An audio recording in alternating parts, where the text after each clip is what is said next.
Philp, who joins us live from Westminster. Good morning to you. Good morning, Julia. Thank you very much indeed for joining us. There's lots to talk about. I've just got to get a quick thought on Prince Harry. He's coming to his father's coronation. His wife's not. Is that the best possible outcome, given this is it's a family matter, but it's also, you know, involves our constitutional monarch and his coronation?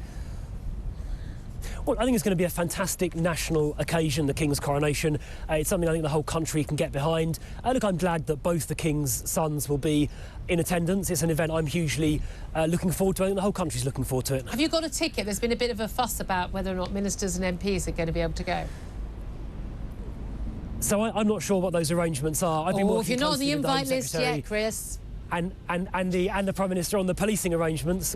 We had a very successful policing operation for Her Late Majesty's funeral, and we're planning on having a similarly comprehensive and successful policing operation for the coronation as well. OK, well, no doubt indeed the police will be free to actually attend that event and keep it secure, given that you've got an announcement today that you're going to have a major crime shake-up by the Home Office to basically get police, well, stop wasting time investigating trivial reports about text messages and tweets and spats between neighbours and actually dealing with, I don't know, crazy idea, actual crimes. Yeah, that's exactly right, Julia. So we're going to alleviate those burdens and also remove some rules that require them to create multiple crime records in relation to a single report or a single incident. And doing that is going to free up, the police estimate, 443,000 hours of police time each year, nearly 500,000 hours of police time each year, which they can spend supporting victims, keeping the public safe and investigating crime. I think that's common sense policing that the whole country can get behind. And of course that supports the recruitment of all the extra police officers we've been working on. We're going to get the final figures on that in a couple of weeks' time, but we're confident that when those figures are published, they'll show that we've got now more police officers in England and Wales than we've ever had at any point in our country's history. So a combination of record police officers and the removal of these bureaucratic burdens means we'll have more police than ever to concentrate on keeping our streets safe and prosecuting criminals. You and I both know that an awful lot of the police officers being recruited are simply replacing that, inexperienced police replacing experienced police who we've lost in recent years.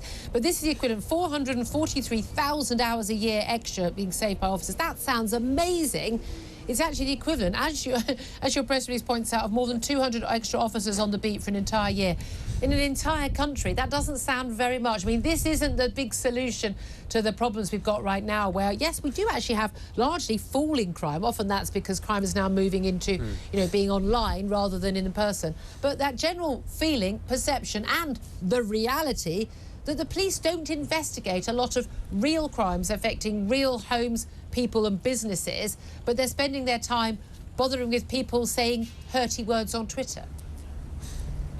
Yeah, well, today's announcements are designed to deal with that last point. But on your point about crime levels more generally, we've got the figures. It's the Crime Survey of England and Wales, the only source of crime data that is approved by the ONS. In the last 3 years, total crime, including computer crime and fraud, is down by 12%. Since 2010, overall crime, excluding fraud and computer misuse, because they only came into the figures recently, is down by an extraordinary 50%. Violence is down by 38%, car crime down 39%, residential burglary down by 56%, theft down by 57%. So those are extraordinary reductions in the levels of crime over the last 13 years. But why, given those figures, again, that's over that period of time, that's not over just in a year, why then do people have the perception that we are in an increasingly lawless society and that criminals, well, the facts show that criminals don't get caught, they don't get prosecuted, tiny percentage of even burglaries and rapists get prosecuted? I mean, do people just have a completely wrong idea about what's really going on, or is something strange going on with these figures? Well, I mean, the crime survey figures are the definitive source of crime data, and they have been consistently decreasing for the last 13 years. I think part of it is things like antisocial behaviour, which are not necessarily criminal, but people perceive that in their areas. And that's why the Prime Minister and Home Secretary just a few weeks ago launched an antisocial behaviour action plan that you reported on to clamp down on that. There are some cases, like rape you mentioned, where, frankly, the prosecution numbers in the last few years have been too low. And that's why we're recruiting more specialist rape and serious sexual offences officers and introducing a new investigation and charging approach called Operation Soteria. And where that's been trialled, for example, in Avon and Somerset, we've seen the charge rates for rape go up by 2 or 3 times. That'll be rolled out across the whole country by the end of June. Right. But basically, more police officers and the removal of these bureaucratic burdens will mean more arrests, more prosecutions and more criminals in prison. I've only got you for about another minute, so I want to ask you about the latest GDP figures showing that there was no growth in the UK economy in the whole month of February. We saw a 0.3% growth in January. OK, better than expected. We're not in recession. Do we now pat ourselves on the back and give applause because we're not in recession? Is that all we can hope for right now?